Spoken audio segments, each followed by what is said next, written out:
palve on kõnelemine või rääkimine. Aga palve puhul pead sa teadma seda, et alati, et sul on tema, kellega sa räägid. Ja et sa ka usud, et ta sind kuuleb. Muidu ei ole palvel ju mõtet.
Asja natuke täpsustada, sa oled ju täpsus ise ju, olgu, et sa oled 93 aastat vana.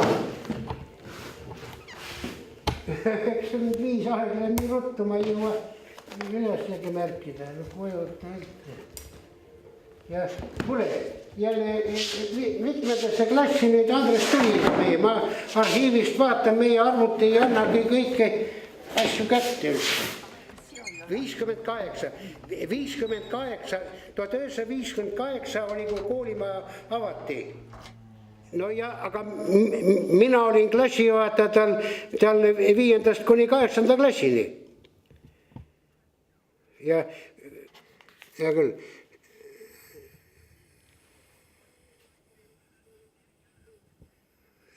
Ja, no selge, aitäh sulle. No nii, ole terve, kõik head sulle, nägemist. Mul ei ole elades,ki jäänud aega, et aga muidu mul see joonistamine, ma tean, kui ma abielusin, siis see väga ilus aed oli seal, siis kus ma läksin ja Sireli Tõitsist ja siis ma ju siis ikka palju see joonistamistahtmist oli, et siis joonistasin selle üles selle aia. No võt minu see esimene kohtumine oligi, et ta viis mind oma koju ja isa oli siuke vanem inimene ja nagu hästi siuke tagasihoidlik ja ema oli siis ikka nooruslik, võttis meid selle vastu ja andis mingit pannkooki isegi veel ja siis Andres viis pööningule. Ja võt siis ta hakkas välja laduma seal oma neid prepareeritud konnasi ja sisalikke ja... Te kujutage ette, klassijuhatajana läksime külastama kodu ja sellal neil maja oli poole ehitamisega, nii et teine korrusel välja ehitamata ja mis oli tervel teisel korrusel? Andres Põderi muuseum, isiklik muuseum. No see oli niivõrd, ei uskunud, et seda võis 5. klassi õpilane teha. Muidugi vanematel abistasid, eriti ema. Mul on nii selgesti meeles, me tulime Raba alt ja siin oli suur lauavabrik ja need palgid olid siin Lille tänava ääres lasus ja ma ei tea, mis ma seal siis seisatasin natukene. Ja tema hakkas neid puukoori lahti kiskuma ja neid putukeid sealt puu peale korjama ja see oli kõige esimene, mis ma siis mäletan. Ja ta tõi nad põhu ja sellest see asi kõik siis hakkas. Esimene lugu on ühest Pärnu poisist, Andres Põdrast. Juba 5 aastat on ta kõigi teiste tööde kõrval uurinud looduse saladusi, nagu üks tõeline professor. Ise tegi ta mikroskoobi ja läbi selle avastas endale ning sõpradele uue huvitava maailma. Andres opereerib iseseisvalt. assistentide silme all kaotab turukorvist saadud kala oma kesta. 1, 2, 3. Ma tean, et ma talle valge kitli tegin, et kui ta oma preparaatidega siin tegeles ja et selle ta vist pani siis filmimise ajaks ka ikka selga. Ja siis nad seal üleval ja ma ei mäleta isegi enam, kui vana ta oli. Vaat, mis teha võib üks 7. klassi poiss. See on tema muuseum. Maailma kõige huvitavam pööning. 500 eksponaati.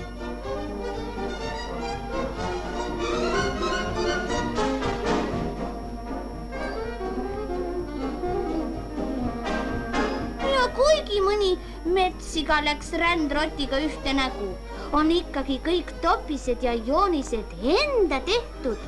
Mitte et keegi oleks palunud või koolist nõudnud, vaid armastusest teaduse vastu. Astu siia muuseumi, noor looduse sõber, ja vaata, kas sa ei võiks olla niisugune mees nagu Pärnu 4. keskkooli õpilane Andres Põder. Ükskord toodi siia 4. keskkooli üks suur haigala, aga Andres ei olnud kodus, Andres oli Tartus seekord ja mina siis hakkasin ise seda kala siis lülgima. Issakene, ta oli ikka igavene suur ja jäme. No aga kuidagi ma sellega ikka hakkama sain. Kõhu alt pääsin natuke lahti ka ja ega ma rohkem ka ikka pääsin. Ikka korralikult püüdsin oma teada teha ja tema oli 2 meetrit ja 62 sentimeetrit pikk. Aga vaat ümber mõõtu ma ei mõõtnud, aga ta oli ju ikka üks nii jäme sedasi silmaga vaadates. Kõigi selle asja juures oli veel üks aspekt, et kui kõik oli nagu näidatud, kõik need ussid ja värgid, siis ta võttis seal kuskilt saebru seest välja revolvri. Ja see oli, ja siis, aga see oli siuke roostes, ega ta nagu laskmiskõlbulik ei olnud, aga ütles, et vaat see on isa oma, sest vaat isa oli vabadussõjas võidelnud ja isa seda siin niimoodi hoiab ja see on nagu talle kingitud mälestuseks. Ja no vaat see nagu meil noored poisid, see ajas meid ikka väga niimoodi elevus, et mõtte revolver isegi ja kõik siukene värk, et asi on tõsine. Ja mul on jäänud meelde üks päev, kus me olime Henno tänava baptisti palvemajas ja see oli mingi erakordne juhtum, sest jumalateenistust juhatas Joosep Tammo. Tavaliselt juhatas tema isa või siis keegi teine, aga ma isegi ei tea, miks pärast oli see. Ja me istusime rõdul esimeses reas, see oli meil selline omamoodi seltskond või selline kamp oli, kes me käisime koos, olid siis Joosep Tammo, Andres Põder, Herbert Murd, Lembit Tolgošev ja mina. Me istusime seal 5 kõik üksteise kõrval. Ja siis mul on nii meeles, kuidas, et siis me ennega mõtlesime, et kuidas siis Joosep juhatatud teenistus läheb ja siis ta ütles kantslist. Teate, kust te täna olete tulnud? Te olete tulnud Solgauka. Ja siis ma mõtlesin, oi, mis nüüd tulema hakkab. Ta rääkis, kuidas see linnavõimud ei andnud selle baptisti palvele ehitamiseks luba ja siis oli see kõrtsi vastane. Tähendab, seletas selle asja ära. Ja võt see on kord, kus ma mäletan, et me olime Andres Põdraga seal koos, istusime ja Joosep või Andres istus oli minu kõrval, väga kummaline algus tal siin teenistus. Ja meie Andresega siis tol ajal istusime ikka seal tagarõdul. See vanem osa siin on ehitatud 1897. Nii et see on tegelikult vana, eriti need lauad on originaalis siin, on päris nii, nagu ta on olnud. No see on üks krutsifiks, mis on pärit siis 70. aastatest. Et kui nüüd täna seda vaadata, siis selle tundub, et ei ole nagu midagi erilist väärtust. See on Leedust toodud ühest põrandalusest töökojast, kus siis tehti sellist krutsifiksi ja me kõik vaatasime siit Eestis siis nagu sinna Leedu poole, katoliiklike maade poole, kus rahvas oli veel kirikus ja hoolimata kommunistlikust võimust pidas vastu. Meil oli kõik jäänud harvaks ja kirikus oli veel kas vanad inimesed või otsivad hipid. Aga niisugused väiksed asjad, mida Leedust toodi, need olid siis meile toeks ja andsid usujõudu ja seda sisu, mille nimel edasi minna. Andres, meie Allar, Joosep Tammo ja üks noormees oli veel. Ta oli vene nimega, aga näed, küll olen meelde tuletanud Tolkušov. Hiljaaegu ta teretas mind, et kas sa mind tunned, ma ütlesin, ei tunne. Siis ütles mina olen, mõtlesin, kui ta oli Tolkušov või midagi selle taolist. Vaat nad olid 4 käsi. Ja eks nad ikka seal 4 käsi siis oma mõtteid mõtlesid ja arutasid aga mis ma sulle nüüd näidata tahtsin? Tahtsin näidata, et see oli 70. aastal, oli meie ema sünnipäev ja siis need noored mehed olid korraga kopsti ka meil ukse taga ja tulid meie ema sünnipäevale. Ma pean ütlema, külaliste raamatus ma võtsin selle koha lahti, kus Andres kirjutab siis emale soovi. Ja see soov on kuidagi... Andres on seal all. Andres on seal all. Vaata, Joosepist järgmine kohe on. Jumala vägevus on kui äike, mis parandab, mis õhu mis lööb õhu puhtaks. Ja järgmise lausega, mis parandab elu, inimese elu. Ma pean ütlema, et Andres julges oma usku tunnistada ja ma iialgi ei näinud temas niisugust tavalist nooruse uljaspead või midagi. Tal oli ikka midagi usuga tegemist.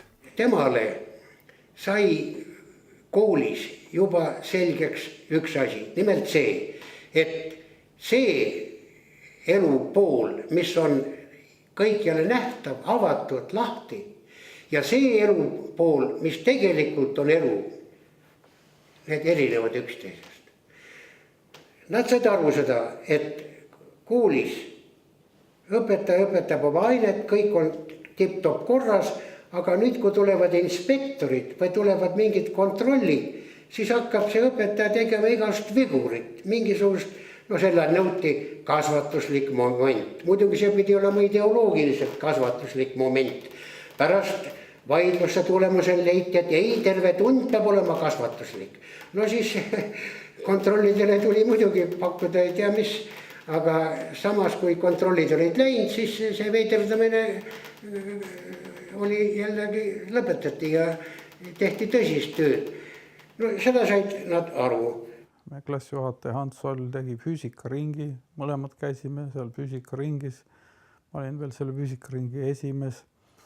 Ja Andres oli seal ustav ja meie loodushuvi muutus teoreetilisemaks, aga see murre tuli koos siis keskkooliga. Keskkoolis me huvid järsult läksid nagu humanitaarsemaks. Siis me hakkasime nagu lugema, tollal Loomiku raamatukogust tuli järjest seal Camus ja Sartre väiksed teosed ja hakkasime neid lugema ja kogu see niisugune vaimne huvi teisenes. Gümnaasium või keskkooli lõpus, ma ei mäleta, Andresest oli saanud juba noor luuletaja.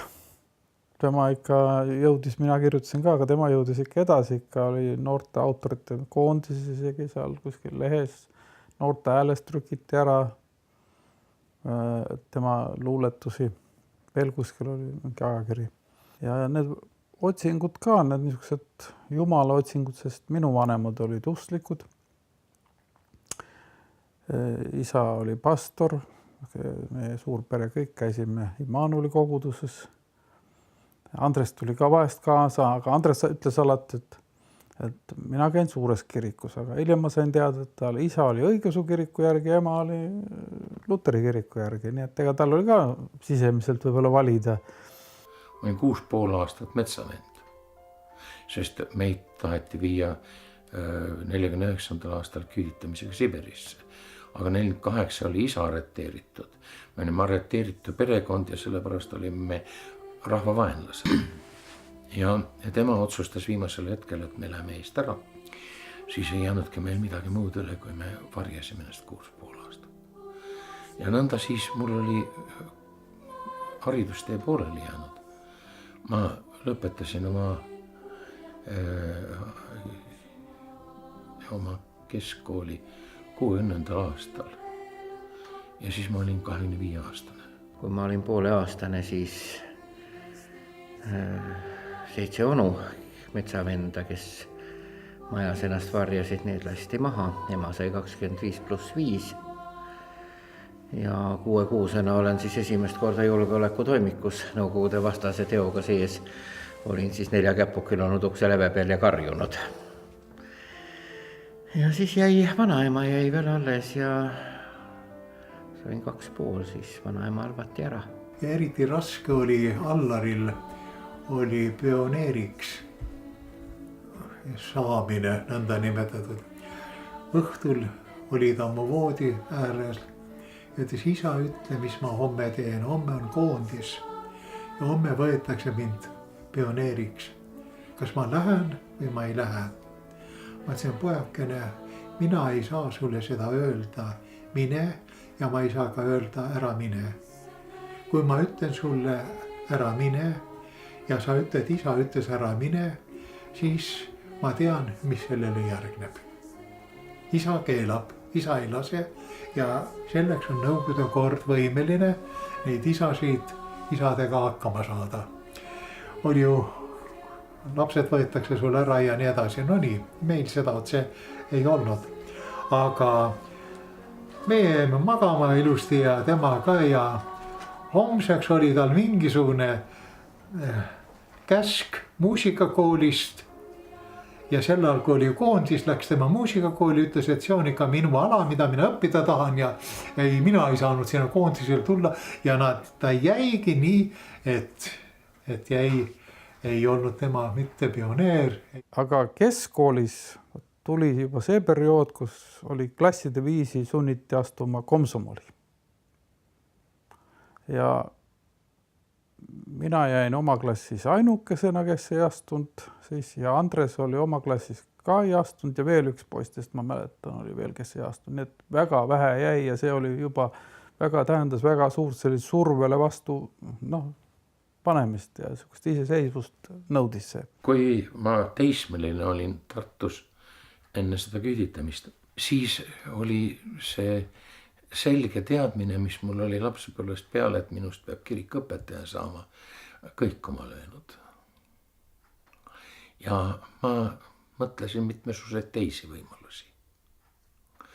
Kui ma aga olin pandud sinna ennast varjama ja pidin tasa rääkima ja liikumisringid olid piiratud, siis sealt sellest olukorrast küll ei lugenud mitte midagi muud välja, kui nüüd oled sa sellel teel, et kõrvale astuda ei ole enam võimalik. Ma tegelesin sel ajal suhteliselt palju muusikaga. Tol ajal siis koos Vello Toomemetsaga tegime kontserte, teatraliseeritud, lavastatud kontserte. Üks väga populaarne nimi tol ajal oli Procol Harum ja sellelt pinnalt tekkis mõte, et teha midagi, üks kava teha Luteri koraalide baasil. Ja sealt ilmselt sellest mõttest hakkas mulle Andresega natukene tihedam läbikäimine, siis ma läksin tema juurde nõu küsima ja konsulteerima ja materjali saama. Ja siis sedapidi sattusin ka mina sellesse sõpruskonda. Nüüd tagantjärgi ma võin öelda, et see uks seal Pärnus Kaevu tänaval Rääma Alevi piiri peal, mida Jakobson on ka vaeste patuste Aleviks nimetanud, eks. Et see uks viis natuke suuremasse maailma, kui oli väljaspool seda ust. 76. aastal meid kutsuti kõiki ülekuulamisele ühel ja samal ajal praktiliselt. Et ühesõnaga Andres Põder, Joosep Tammo, mina ja Herbert Murd sattusime ofitsiaalselt nii-öelda siis KGB orbiiti täpselt samal ajal ja see oli just huvitav, et siis see kutse tuli nagu miilitsajaoskonda passikontrolli. Aga me teadsime, mis selle taga on ja see eelmisel päeval oli just Andres käinud ja Joosep ja mina läksin siis Murdiga, olime järgmises päevaks kuidagi au olnud seal major Valdur Timuskiga vestelda. Ja minul ei ole niimoodi, mina niimoodi võib-olla ka vaidlesin üldisemalt, rääkis mulle pika loo, kuidas ikka, kui me hakkame surema, et siis enne surma tulevad kõik meie eksimused meile meelde, on üks patt, mida andeks antas, on patt püha vaimu vastu ja patt püha vaimu vastu on patt kiriku vastu ja patt kiriku vastu on see, kui sa ei ole kirikut tööd abistanud, KGB-d aidanud ja siis tuligi niimoodi niisugune väga huvitav rida, mina ütlesin, et minu teologiseerimine ja teoloogia on teistsugune ja ei läinud nagu selle peale, aga mäletan, et kas see tuli see Andres või Joosep, üks neist ütles talle seda ja läks Timusk oli väga vihaseks, läks, et hakkas ikka, et Jumala ees oleme kõik ussikesed või niimoodi ja siis Timusk öeldi, mina ei ole ussike, olete küll ussike, ei ole ussik, olete küll ussik. Kui ma sõjaväest tulin, siis me olime uuesti ja tema töötas sellel tuletõrjes ja kutsus mind ka tuletõrjesse. Üks koht, kus ta mind veel kutsus, oli väljakaevamistele, arheoloogilistele väljakaevamistele. See oli just enne sõjaväge veel ja kuna tema oli käinud, see oli, härra Volmer oli siis muuseumi juhataja, korraldas Soontaga linnuses väljakaevamisi ja Andres kutsus, tule ka. Ja ma jõudsin sinna minna ja jõudsin kohale, ühe öö seal olla ka ja midagi teha ja siis tuli mul juba sõjaväe kutse, et mingi õppus, eelõppus oli enne sõjaväkke minekut. Andres oli mitmes asjas eesvedaja. Ja siis tuletõrjesse samuti. See on huvitav asi. Tuletõrjes tema oli ühes vahetuses, mina olin teises vahetuses. 24 tundi tööd, 3 päeva vaba. Aga mina jõudsin olla niimoodi mitu kuud, ikka üle poole aasta. Et mitte üht suurt tulekahju ei olnud, aga Andresel oli järjest suuri tulekahjusi. Aga see on nagu tohutu töö, mis sellega on alati seotud, mitte ainult tule kustutamine, vaid volikute puhastamine, kuivatamine, kõik. See on nagu...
Mul meeles, kui ma 7 aastate keskpaiku tuli imejuhtus ja mulle tuli postiga läbi Norrast Jesus Christ Superstar ja meie tutvusringkonnas või üldse laiemalt kellelgi seda ei olnud originaalis, siis me käisime tihti Andres juures seal niimoodi seda kuulama, ma mõtlen, kui ma läksin esimene kord väga uhkelt seda, ma sain selle plaadi. If you knew all that I knew, my poor Jerusalem, you'd see the truth, but you close your eyes, but you close your eyes. While you live, your troubles are many, poor Jerusalem. To conquer death, you only have to die. You only have to die. Ja mäletan ühte üliõpilast, siis Jüri Pärga, täna teda enam ei ole, kellel oli siis tol ajal juba selline inglise keel, et tema oma keldris siis kuulas seda linti ja suutis lindi pealt sõnad maha kirjutada, suutis tõlke, eestikeelse tõlke teha. Ja väga eredalt on meeles need esimesed kuulamised, kui nendel, kes seda rock-ooperit kuulasid, olid sõna otseses mõttes pisarad silmis. Nii et see, mis nüüd tagantjärele on diskuteeritud, kuivõrd ja ta üldse kristlik on ja siis tol hetkel ei olnud sellest mingit kahtlust. Tol hetkel iga prohvetlik muusika oli meie jaoks kristlik, oli kiriklik, isegi Black Sabbathit tol ajal sai ka täiesti prohvetliku ja kristliku sõnumina võetud. Kindlasti nad mõjutasid ja siis hakkasidki sealt tulema ka meie oma selline looming. Ja kõige tähelepanu-väärsem vast oligi siis Andres Põdra tekstile Via Avium ehk Lindude tee. Ja siis oli elu mind viinud kokku Erki Sven Tüüriga, kellega meil tekkis mõte kirjutada üks oopus. Ja kui me selle teose jaoks otsisime teksti, siis ma pakkusin Erkile välja Andres Põdra kirjutatud teksti Lindude tee. Ja Erkile see tekst sobis ja me kirjutasime selle asja valmis ja tegelikult Erki kirjutas tema esimene tegelikult niisugune mahukam, ütleme siis suurvorm.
Korvpallitreening või võrkpallitreening olid selleaegsed vestlusõhtud, kus ühes reas istusid nii hästi õppejõud kui üliõpilased, kus keegi pidas ettekande ja selle teema üle vaieldi vahest väga tuliselt. Raamatud lendasid laua peale ja kui vanad professorid omavahel vaidlema läksid, siis oli meil üliõpilastena seda muidugi väga lõbus vaadata. Ja kindlasti see soov teha midagi võimatut, sest kirik oli ju sel ajal määratud kadumisele. Ja kui meie töötasime selle nimel, et kirik elaks ja Jumala riik võidaks, siis see oli päris selgelt võitluse moment. Eks noore inimesena ikkagi tunned muidugi seda ka väga hästi, et kuidas sinu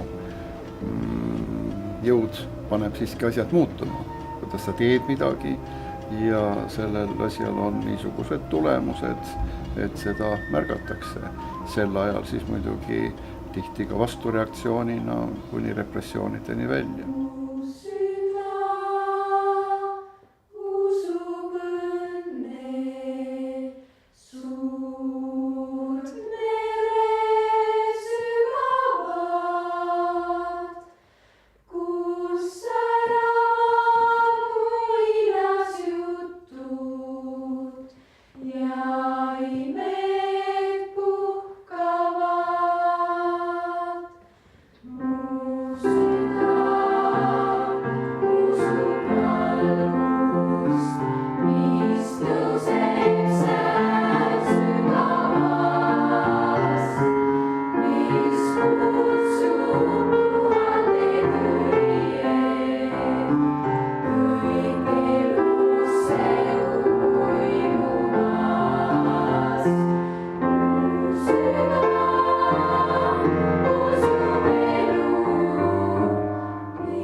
Andres Põdrast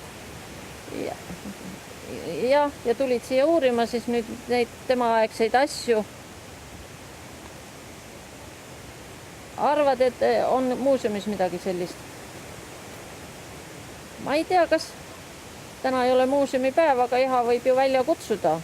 Mina elasin siin nendes akendes ja siis mina tulin tuta siia ja hakkasin vett võtma, nagu te näete. Kaev on suhteliselt sügav. Nüüd on väheke vett juurde tulnud ja siis mina võtsin ja lassin muidugi vee alla ja härra Põder vaatas mind, et vaene mutike ja aitas mul ilusti tõsta seda ja 3 korral, mitte ainult 1 korral. Nii et ta praktiliselt juhtus, kui Ehal oli vett vaja, siis ta kohe tuli ja aitas. Muidugi ma tänasin väga viisakalt. Tema ütles, et see ei ole, tänu pole vajalik, et see käibki nii.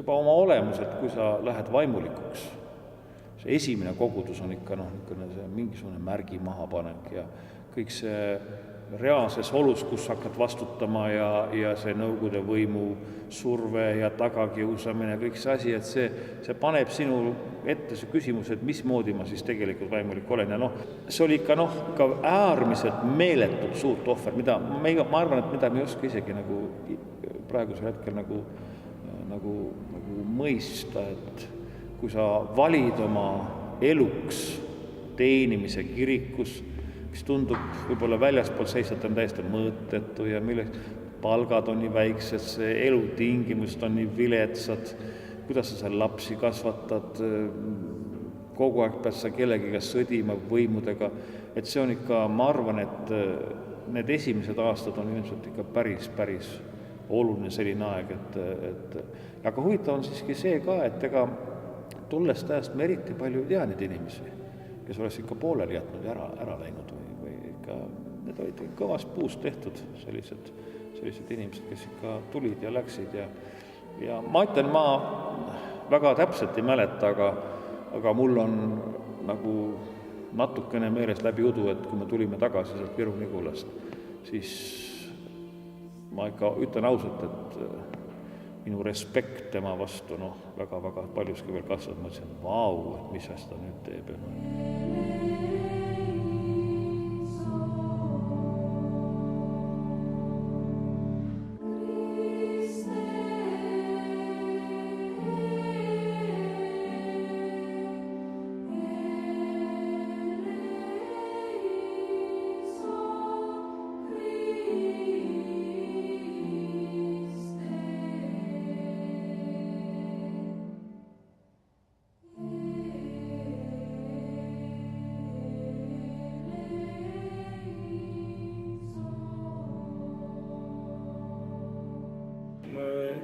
Jõudsin usu juurde läbi selle, et ta oli väga tore suhtlusringkond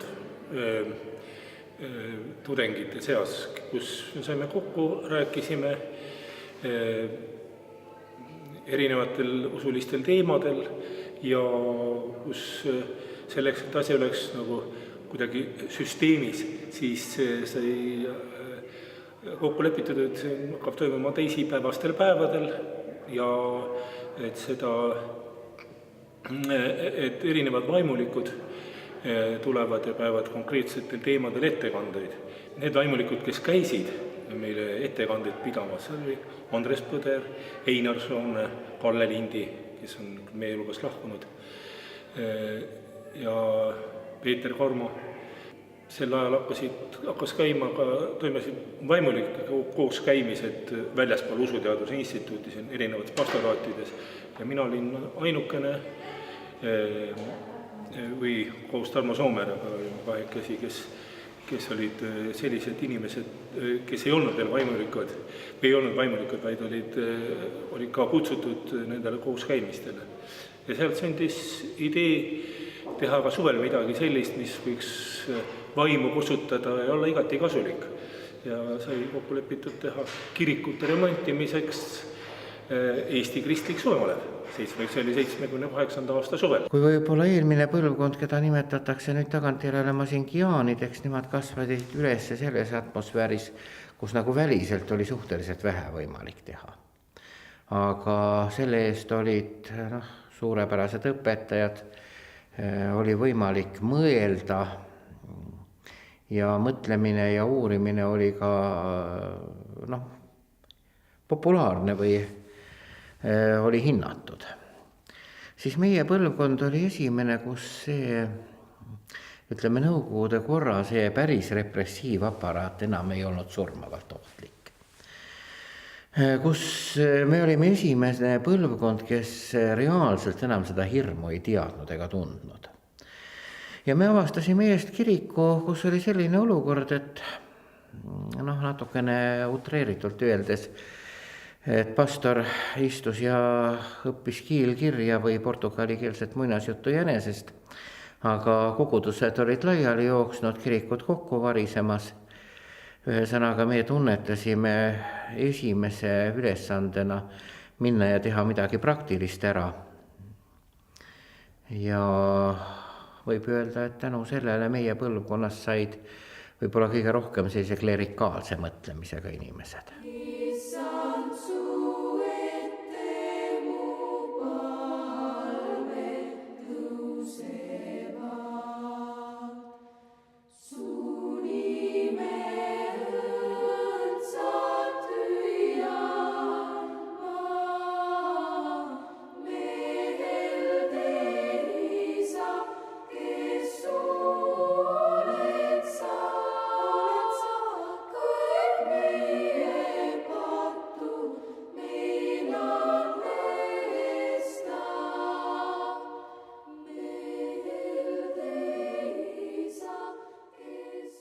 Andres Päral ükskord ütles veel, miks see ema meid kunstikooli ei pannud. Mina ei teadki, kas Pärnus, mis kunstikooli või ma olin ju maalt tulnud, talu inimene, mis teadsin, mina neist kunstikoolides, oleks ta ise soovi vaadanud, siis muidugi oleksin kohe hakanud otsima. Aga ta ise ei rääginud. Ja pärast ütles, ja ka nüüd pärastises elus ma vaatan, mis ta on teinud vahel mõnda neuksid plakatisi või kuulutamise jaos, kirikuliinis ja need on ikka täitsa heaste välja tulnud. Ja ma saan sest aru, et see pisiku tal praegu sees alles, et ta küll ei joonista, aga ta huvitavad need ja ta tahab neid vaadata. Ja see ei olegi tal päris võõraks jäänud.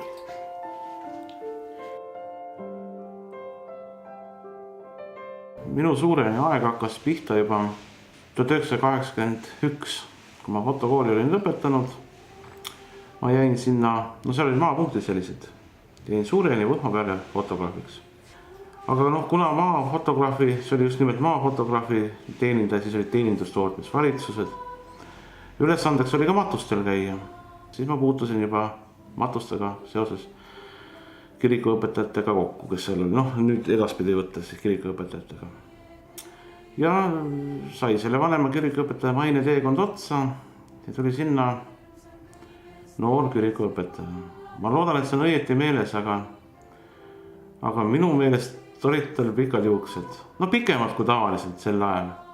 Ja no see oli ikka täiesti midagi muud, sest noh, kui vana kirikuõpetaja oli siuke vaoshoitud ja siis tuli Andres ja noh, see oli hoopis midagi muud. Ta ei surnud kunagi ju peale enda usku ja näiteks väga palju oli nagu matuseid, kui tema oli. Ta ütles ikka selle lause, et me nagu oleme ristiinimesed ja usume ülestõusmisse või ta ei veel kunagi ei surunud peale.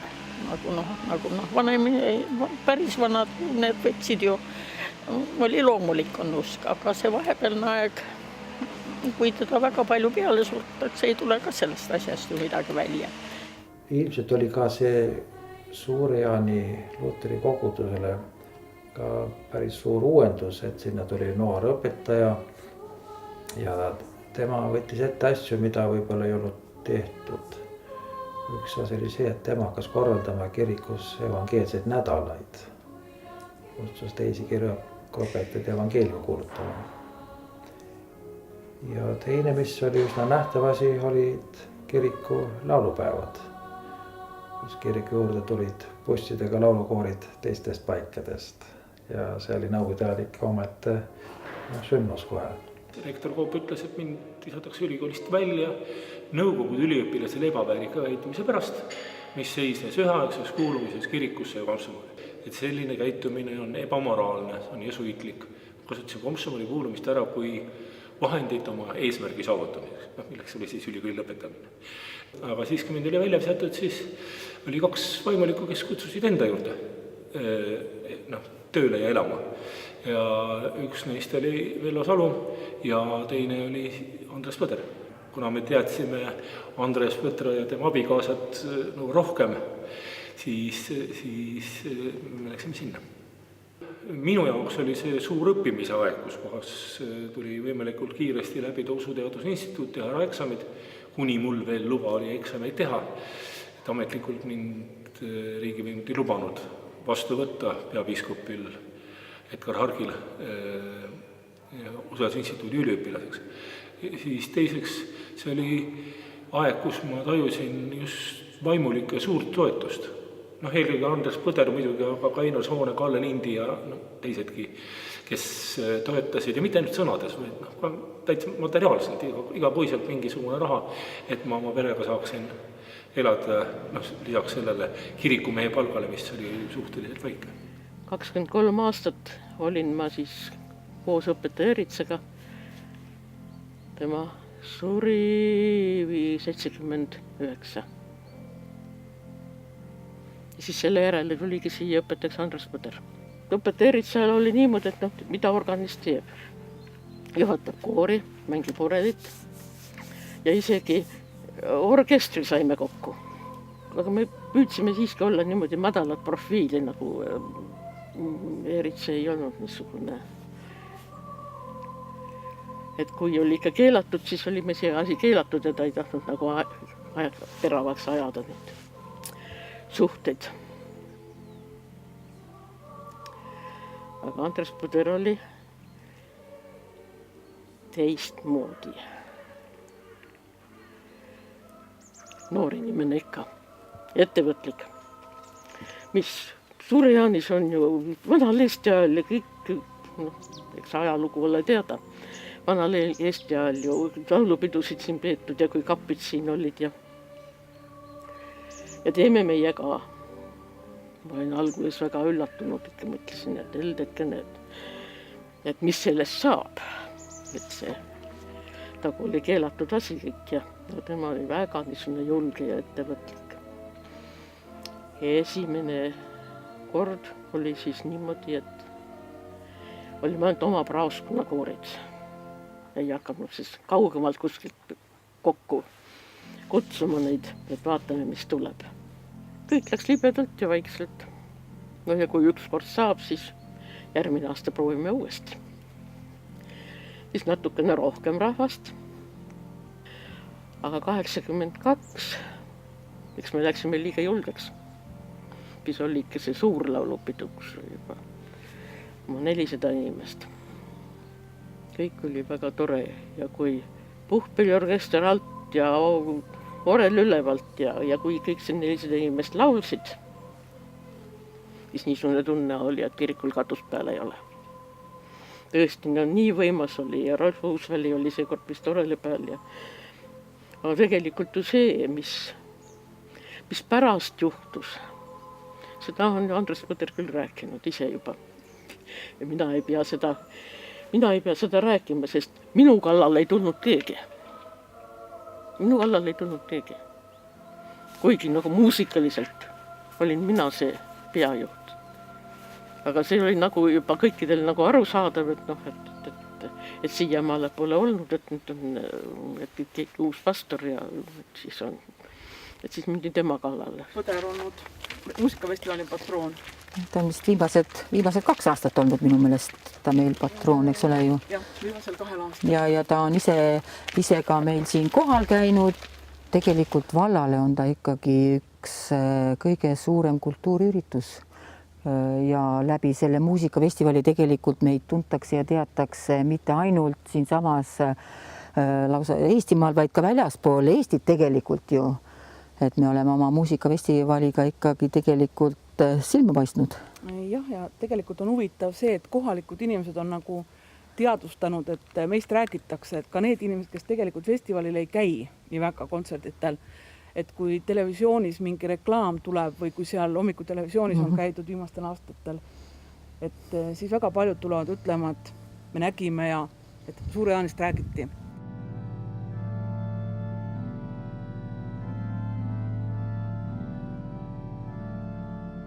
Minul on omal teine poeg surnud ja minul jäi siis see nagu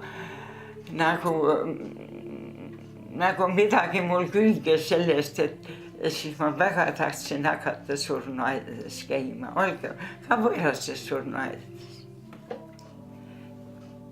Aga kui vana see poeg oli siis? 5-aastane oli. Kas see oli mingi õnnetus, et ta suri või oli haigus? Kuule, tema läks ka sõja hinda. Need sõdurid tõid nakkushaigusid difteeria ja siis oli üks niisuke nakkuslik õhuhaigus. Aga tema oli nagu enne Andrest? Täpselt 10 aastat vahet. Aga mis selle poisi nimi oli? Endel. Ta oli 5-aastane, aga ta oli väga hästi tahtis kõik asjad õppida. Andres ise ka õppis 3-aastaselt lugema.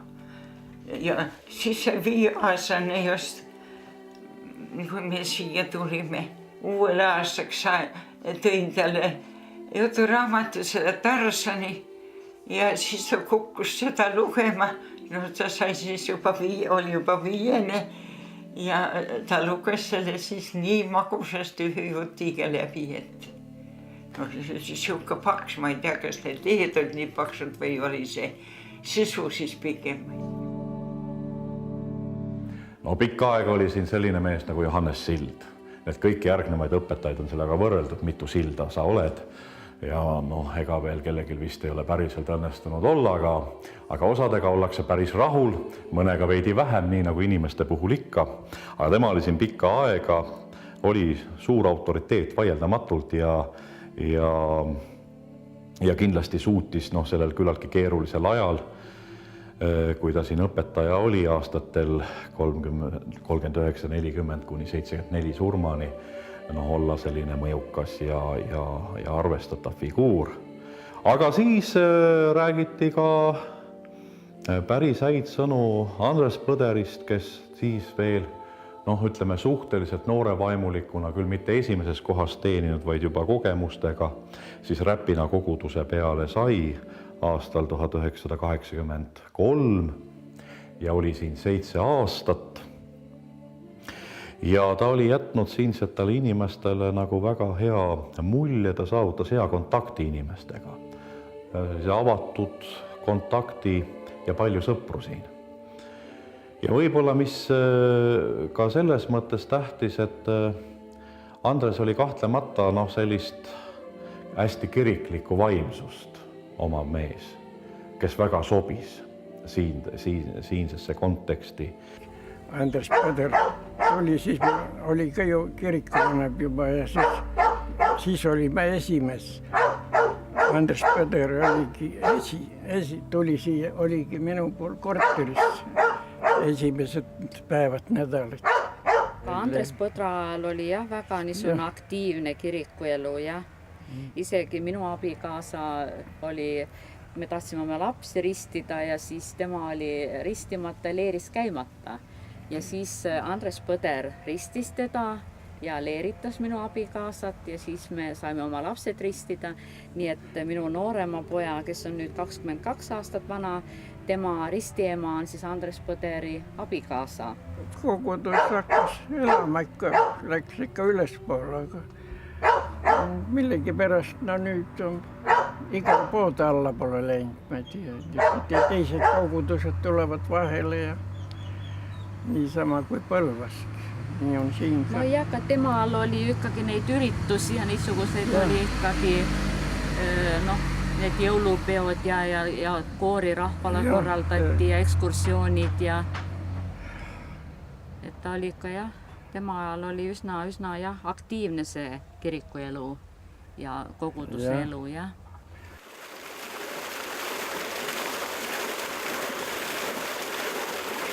Seda ei saanud keegi avalikult ütelda, et kirikut pooldavaks, aga kui teati, et keegi kirikus käib, siis sellesse ühesõnaga nagu parteiliinis ette ei kantud ja üks Räpina kandis suuremaid oli, Räpina näidis metsamajand ja see on nagu vaikiv nõusolek, nagu kokkulepe ja kui inimesed tõid endal jõulupeal kuused tuppa, siis sellest teati, aga sellest ei tehtud numbrit ja see oli nagu kirjutamata seadus. Aasta 85 tuleb ehedalt meelde, kui oli kiriku 200 aasta juubel ja oli vaja konverentsi läbiviimiseks ruume, siis minu pähe ei mahtunudki, et kirik ei võiks seda teha selleaegses või sellal siis tuletõrje majas, kuna siin majas on ka väga korralikud ruumid ja saal ja selles saalis toimus siis kõik kiriku kutsutud külalised ja peeti siis sellist kiriku aastapäevale pühendatud konverentsi ja meie majas oli sel ajal ka nagu majandustegevus ja sealhulgas me tegelesime ka väike siiditrüki tsehike ja tegime siis kirikule 200 aasta märgiks väikse siiditrükis vimpli.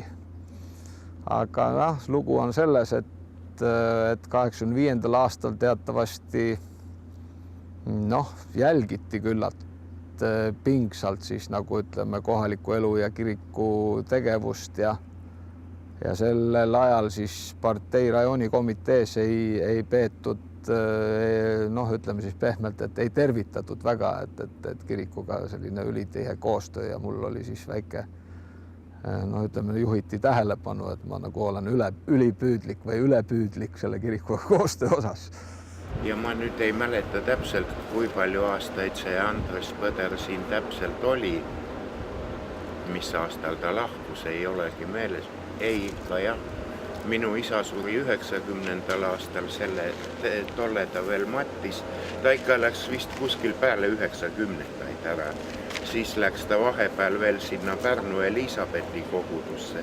See oli tema kodukirik ja siis sealt vist sai piiskopiks. Mulgi oli siin raske, üks matused olid rasked seal Rapla rajoonis, kui omad lapsed puus, meil lelletütar oli see, tegi need asjad, siis läks matustele bussiga. Ja kõik olime, siis Andres enne lohutas ja oli ja kõik tuli ja igate need südamlik ja arusaja ja ega ta halvasti kunagi ütle midagi. Ma ei oskagi parema iseloomuga inimest valida ja ei olegi kohanud parema iseloomuga ja nii sõnaga inimest kui Andres. Aga minul on ta meelde jäänud eriti sellest, kui mattis seda sõtset ja matuse talitus toimus kodus ja ta oli siis väljasaatmisel. Ja siis ma nagu esimest korda nägin, kui sõbralikult ja kui kenasti see toimus. Ja vot see on meeles, see on kohe hästi meeles, nii et seda nagu tänaseni. Ta ei korjanud oma fännklaabi. Ehk teiste sõnadega ta käitus samamoodi nagu õpetaja Johannes Sild, kes oli pigem tegelikult veidi reserveeritud inimene, nagu ma olen aru saanud. Aga mitte külm, vaid ta ei korjanud omale sõpru. Et ühesõnaga mina ja veel eliitpalvekogudus, mida on ka vahel kirikus juhtunud. Ja ta on olnud kõigi jaoks. Ja see on minu meelest kõige olulisem. Kõik peavad tundma, et ta võib arvestada sinuga kui oma õpetajaga. Hoolimata, kes ma olen. Sest kõik on tajunud, et kirik ongi selline, et uksed on avatud, kõik võivad sisse tulla ja kõigile kuulutatakse. Kui ma ristin inimest, ma panen ristimise vee koos oma käega ristitava pea peale. Mitte nii, et nagu vahel tehakse, et piserdatakse vett pea peale. Ja palun tavaliselt, et Jumalat aita nüüd, et tagasilöögiklapid töötavad. Eriti täiskasvanute ristimisel on vahel see risk, et kui sa oled kaitsmata, siis võid sa sealt löögi saada.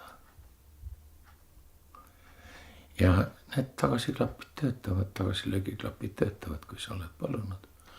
Ja see õnnistus antakse edasi. Mina olen vahetalitaja, ma olen kanal ainult. Ja viga võib olla seal, kus ma arvan, et mina olen algus, allikas. Minust hakkaks nagu kõik. Ei. Ma ei saa olla selleks allikaks. Ma tean, kelle nimel ja kelle vastutusel ma töötan ja tegutsen ja kelle heaks ma seda teen. Iga päev ma rändan paika, mida silm ei seleta. Siin on peidus terve maailm, see on mälestuste maa. Seal on talletatud erilised hetked, siirad sõnad, mis on öeldud südamest, leidmisrõõm ja kaotusvalu, kõik nad elavad mu mälestuste sees. Iga päev ma rändan paika, mida silm ei seleta. Seal on peidus terve maailm, see on mälestuste maa. Sealt võib leida vanu tuttavaid ja sõpru, kõiki armsaid, kes on teise ilma läinud, kes su teele puistanud on armastuse õisi, mida praegu veel õppida saab. Ainult armastus võib jätta jälge, mida uhtuda ei saa ka enam. See on kingitus, mida evanik ja püha, mis ta savaneb ja uuesti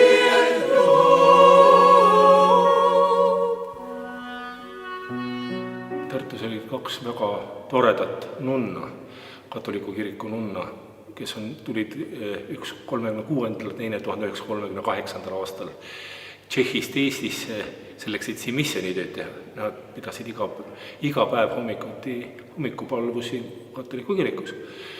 Ja siis kuuldes, et mind ülikoolist välja visati, siis nägin, kuidas sellel vanemal nunnal nagu kuidagi tekkis mingisugune väike kadedus silmades. õnnelikud on inimesed, kes saavad Kristuse pärast kannatada. Kui järgi hakata mõtlema, õige ta on ju. Kunagi ei tea, mis on millekski hea ja sellepärast igasugune nurisemine Jumala üle, et küll mind on pandud halva seisu, ei ole kristlasele kindlasti kohane.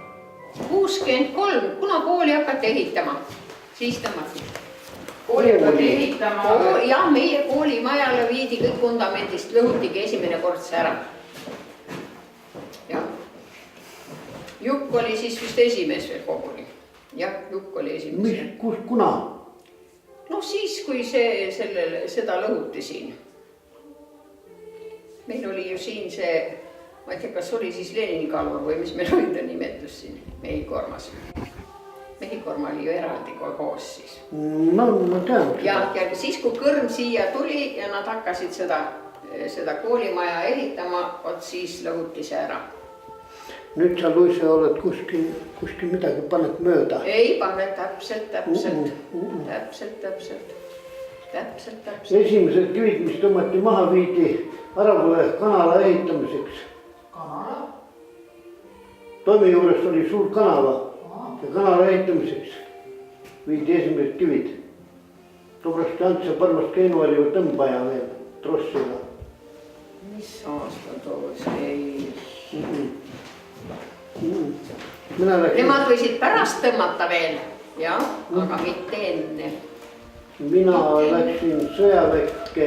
Sellepärast oligi kõik Mehikorma rahvas olid niivõrd vihased, et meil järve ääres kive küllalt ja siis lõhuti see ära, et siia koolimajale vundamente. Too oli puhas poliitika, seal oli poliitika, sellest räägime. Ta sõna oli väga nagu rahvale meeldib. Ja kirikuõpetajast sõltus alati ikka tema sõnavõtust, ta olemisest, ta väljendustest ja kõik. See tõmbas väga palju. Selle, et kui rahval on ikka meeldib, olgu ta koht missugune, alati rahvas ikka tuleb. Aga kui ta ei ole vastuvõetav ja ta ei ole meeldiv, siis rahvas nagu eratus ära ja ta ei ole huvitatud ta enam ja mille pärast kausta huvi. No muidugi ei olnud meil tegelikult 80ndate lõpus, 90ndate alguses reaalselt väga suuri jõude kasutada. Meie olime sel ajal nii-öelda see noorem pastorkond ikkagi, aga meid oli väga vähe. Ja korraga statistiline nagu põld kasvas väga kiiresti, mida pidid tegema ja sa olid lihtsalt oma asjadega kinni. Ja see on väga katastroofiline asi praegu meie noorpõlvele ja kõigele selle maailmale, et meil on nagu mitte rööbas välja juba. Ja pakkumisi oma kõik väga suure ja tahtmise ja kõik, aga tule austada, tule ennast austada, tule seda rahvast, tule seda austada, kes meil kõigist on üle. Seda tuleb ka kõige rohkem austada. Ja muidugi tekkis ka väga ohtlik soov valitseda. Tekkis nagu mõte, et nüüd oleme meie siis selle otsustajate ringis. Piibli tundmine oli nõrk. Arvati, et Vene sõjavägi välja ja rubla krooni vastu vahetada, siis me olemegi Egiptuse orjusest saanud tõotatud maa vabadusse, mis piima ja mett jookseb ja unustati ära, et see on 40 aastat, mida vajatakse rännakuks. Terve puhastumise tee. Praegu me oleme siis 20 aastat käinud, sisuliselt me oleme poole peal. Kui me Iisraeli rännakut meelde tuletame, kus nad olid poole peal. Mis nad tegid seal? Igasuguseid karutükke, loobivad käsutahvlid puruks ja teevad kuldvasikat ja ütlevad, et meil on nälg ja anna süüa ja juua ja miks me üldse ära tulime. Et see on see reaalne olukord.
ma isegi arvan, et tema jaoks oli see äärmiselt oluline etapp, et ta sellisel kujunemise ajal, kui ta oli sellises vanuses, eks, ja õppis uues instituudis, et tal oli niivõrd hea kontakt inimestega, ütleme, vabakiriklikust taustsüsteemist, ta teadis hästi palju asju ja see on ilmselt ka praegusel ajal, kus ta on töötanud vaimulikuna ja nüüd peapiiskopina, tal on kergem suhelda lihtsalt ka, et kui ta öeldakse, et anna tunnistust, ta teab, saab aru, mis on selle Kalju kiriku kantslisse ja annab tunnistuse, räägib jutu ära, et mõningatel inimestel, kes olid võib-olla väga oma konfessiooni sees ja kuidagi nagu natukene, et see jäi nagu see informatsioon nagu saamata, samas ta on ise teinud läbi selle Jeesus liikumise, see pikad juuksed, Jesus Christ superstaarid ja kõik need asjad ja et sa lihtsalt oled nagu asjaga kursis ja meile kõigile, ma arvan, näiteks nagu Joosepile samamoodi kogu see kõrgkiriklik selline teoloogia, neotomism ja kõik need asjad ja minul endale ja nii, et see on meid väga rikastanud.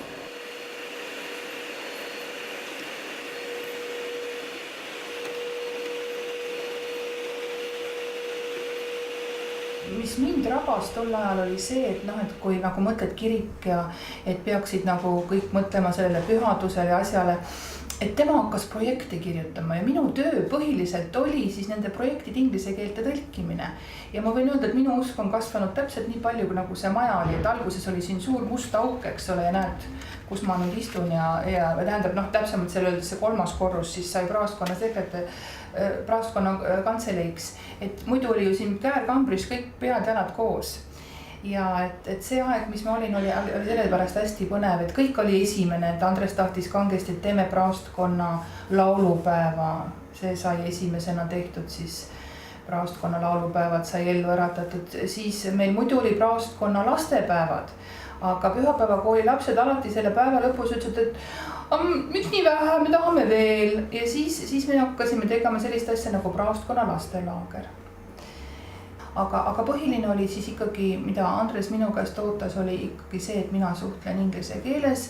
Kuna tema oskab hästi kirjutada, siis mina need kirjad tõlkisin inglise keelte ja tänu siis sellele ägedale kirjavahetusele sai väga palju projekte teoks ja väga palju asju sai tehtud. See muidugi ei ole tema idee. See muidugi ei ole tema idee, see on minu idee. See idee tekkis mul tegelikult siis, kui Vana-Orel valmis sai. Siis ma vaatasin ikka sealt rõdult siiapoole, et siin on kuidagi väga tühi auk. Ja see idee tegelikult sündis pärast seda, kui ta juba oli peapiiskopiks saanud ja selles mõttes ma ütlen, et miski asi peab jääma inimesest maha. Ükskõik, mis ta siis on. Mida saab, mis jääb võib-olla sajanditeks või mis jääb isegi võib-olla aastakümneteks alles. Et ma ei oska seda nagu esile tuua, mis see võiks olla, võib-olla ma ei ole nagu piisavalt kursis ka, et mida ta siin väljaspool tegi või muidugi, kui ma muusikaliselt mõtlen, siis loomulikult jäi tast midagi järgi. Sama Eliise koor tegelikult, mis tema ajal sündis ja mida ta väga toetas üldse ka nii-öelda juhina väga toetas, siis see on nagu maha jäänud. See on nagu nii-öelda elav organism, mis tegelikult kogu aeg muutub, kogu aeg paljuneb ja kahaneb. Et see on küll see, mis nagu jäi temast. See oli aasta 1990, kui Andres oli juba siin Pärnu Eliisabethi kirikus, ta oli noor õpetaja, ta oli just äsja tulnud siia. Ja mina tulin siia siis tegema tütarlaste koori Eliise. Ja tegelikult me nagu, võib öelda, koos alustasime siin. Ja see oli selline vahva aeg, kus tegelikult tekkis hästi palju selliseid muusikakollektiivi. See oligi see tuli Andresest. Tulenes Andresest sellepärast, et tema kui selline suur muusikaarmastaja tahtis, et kirikus kõlaks muusika, et kirikus oleks inimesi ja siis tekkisid siia minu meelest 5 muusikakollektiivi, kõik nagu ühel samal aastal nagu järjest. Et praeguseks võib öelda, et Eliisa on vist peaaegu ainuke, kes on nagu küll jäänud tegutsema, aga see oli hästi vahva aeg. Läheb kohe, meid täida uue armuga. Leiate selle koha. Viie süsteem lõpust, jah? Meid taga Ja. Meid täida uue armuga, sugade meist las särada. Hinges voolab sinu maal ja huulid voolab särmulla.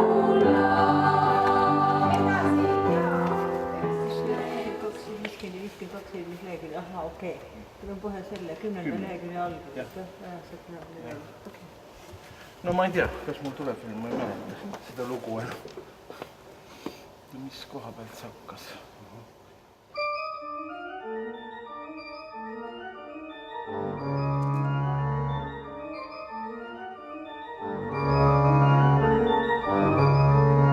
Tagantjärgi võib-olla mingisugusel hetkedel mulle endale on tundnud, et noh, et me ei ole nagu üksteist mõistnud, sest paratamatult, kui koguduses on kaks väga kõva kivi,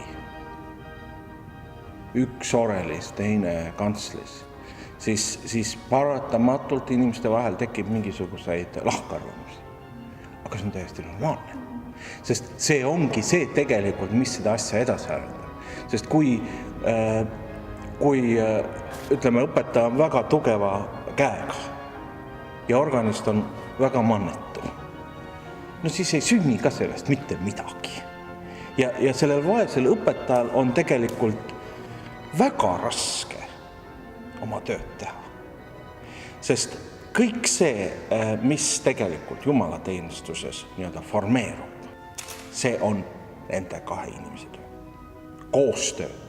Ja seda koostööd, kui me kuskil mujal koos ei töötanud või meil oli lahkarvamus, isegi siis, kui meil olid lahkarvamised ja nendel aegadel, siis vaat jumalateenistusel me jätsime need alati kõrvale.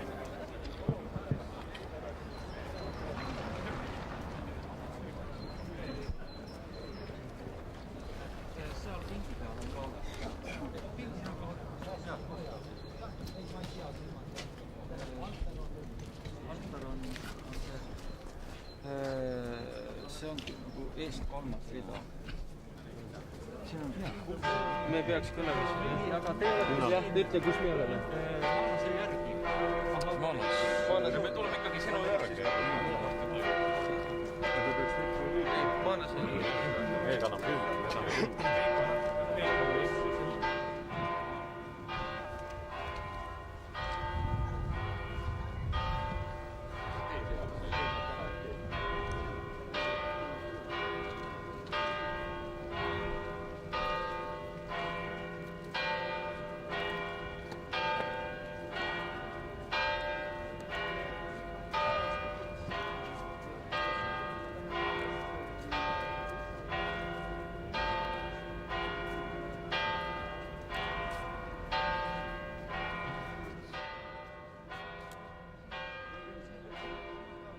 Need olid väljas tööl, see koristasid ümbrust mul abikaasa ja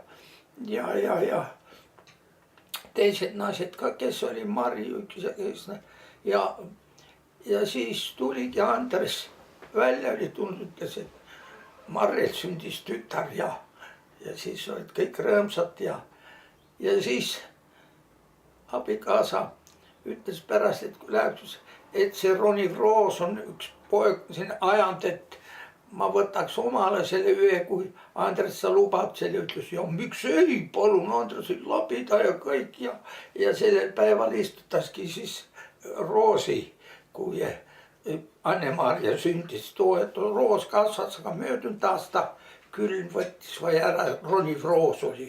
See küpsus, mis tal täna on või selline hingeline sügavus ja nagu mõistmine või ma ise nagu tundsin, et vaat nüüd tuli see, kuigi see hind on nii raske, et ma seda kellelegi kunagi ei tahaks soovida. See noor tüdruk Kevad lõpetab, üks oli minu eksam, mille ta tegi just eurovalimiste lõpupidu just nii nagu täna, samasugune esmaspäev ja helistati, et pole enam. aga nad tulid mõlemad, Andres ja Marje tulid sama päeval, see oli öösel kella 4 ajal või kuskil juhtus see õnnetus, aga nad tulid koolimajja kella 11 paiku ja sellele klassile saalis nad rääkisid ja ma pole kunagi nii lohutavat sõna nendele õpilastele, mis nad mõlemad jagasid, ma ei ole kuulnud. Juttu oli ju jäänud nii, et ta tuleb hommikul ja ta ei hakka sõitma ja need, kus sa seal siis sööd oli, pidi olema oma tuttavate juures ja need olid nagu keelnud ka ja ta ütles, et ei, ma ikka tahaks koju minna. Ma ikka lähen koju. Et ta sõitma hakkas seda sööd. Ei tea, joo, pidi see nii olema.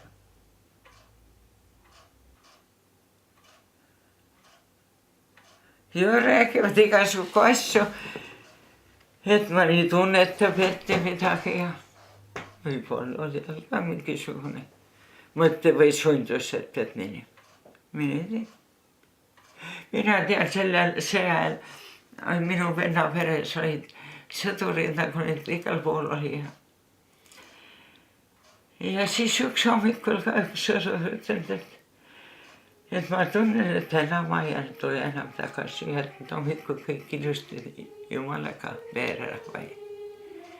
Ma täna enam ei tule. Ja saigi selle päeva surma.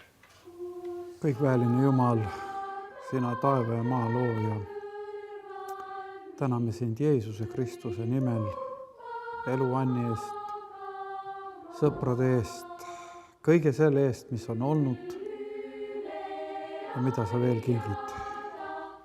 Issand, õnnista väga Andrest, tema abikaasat, poega.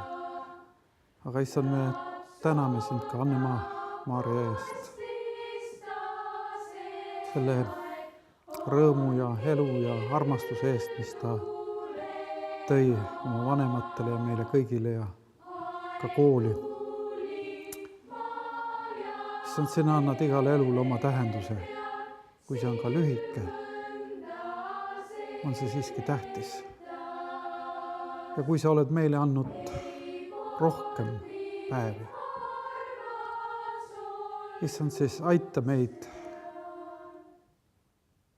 kogu südamega sinu teed käia nüüd igavesti. Aamen.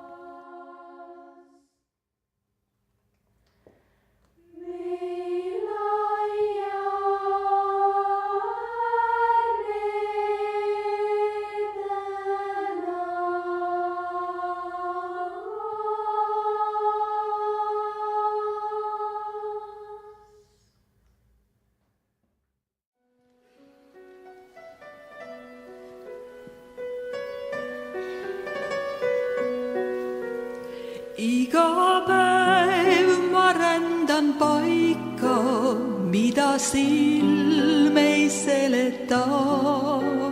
Siin on peidus terve maailm, see on mälestuste maa. Seal on talletatud erilised hetked, siirad sõnad, mis on öeldud südames. Kaotusvalu, kõik nad elavad mu mälestuste sees. Iga päev ma rändan paika, mida silm ei seleta. Seal on peidus terve maailm, see on mälestuste maa. Võib leida manu tuttavaid ja sõpru, kõiki armsaid, kes on teise ilma läinud, kes su teele puistanud on armastuse võisi, mida praegugi veel õppida saab. Ainult armastus võib jätta jälge, mida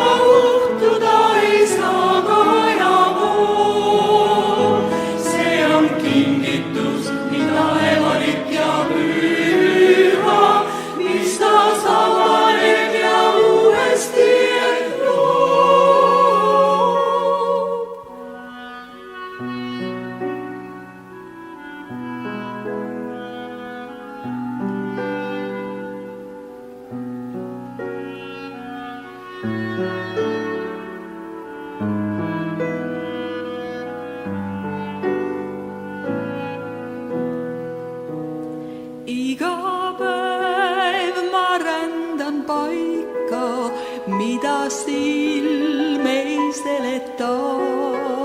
Seal on peidus terve maailm, see on mälestuste